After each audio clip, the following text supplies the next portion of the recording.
নেতানিয়াহুকে নব্য হিটলার বললেন স্পেনের মন্ত্রী। কিন্তু কেন তিনি এমন মন্তব্য করলেন? ইসরায়েলের প্রতি কঠোর বার্তা দিয়ে স্পেনের পার্লামেন্ট সম্প্রতি একটি বিল পাশ করেছে, যাতে দেশটির দখলদার ইসরায়েল সামরিক সরঞ্জাম রপ্তানি নিষিদ্ধ করার আহ্বান জানানো হয়েছে।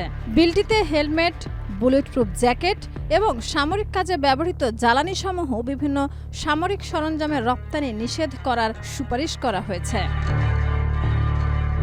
স্পেনের পররাষ্ট্রমন্ত্রীও ইসরায়েলের আচরণকে তীব্রভাবে সমালোচনা করে বলেন, ইসরায়েল গাজা উপত্যকাকে কবরস্থানে পরিণত করতে চায়। তিনি ইউরোপীয় ইউনিয়নের প্রতি আহ্বান জানান যেন তারা মানবিক মূল্যবোধ রক্ষা করে যথাযথ পদক্ষেপ গ্রহণ করে।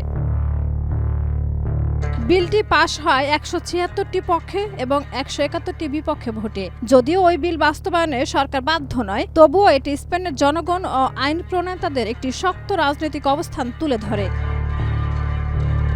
এর আগে স্পেনের প্রতিরক্ষা মন্ত্রণালয় জানিয়েছিল তারা অস্ত্র রপ্তানির সব চুক্তি স্থগিত করেছে, শুধুমাত্র রক্ষণাবেক্ষণ ও মেরামতের সঙ্গে সংশ্লিষ্ট কিছু চুক্তি ব্যতীত।